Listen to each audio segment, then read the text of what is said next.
गेरुआ कलर कपड़ावा में जाता रते बरते बघारावा में कौनो हीरो से न कम लागता रो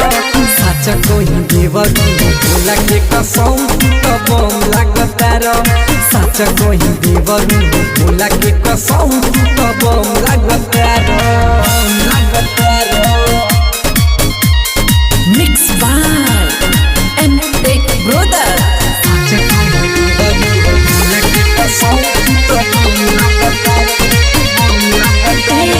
सुनिए हम देवर बमजी रौरे संगे काम लेके चल भमजी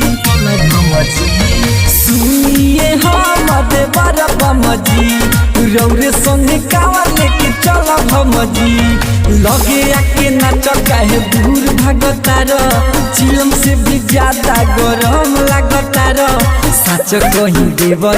भोला के कसम तो बम लागता रो सच कही देवर भोला के कसम तो बम लागता रो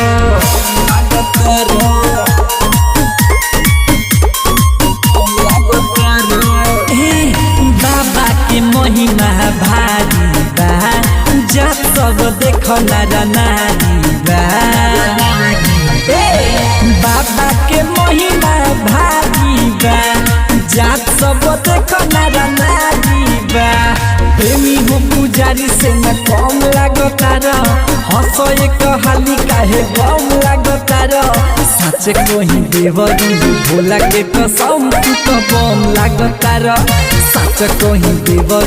भोला के कसम तो बम लागता रो। Recording by Bhandara music. Contact 9923699082।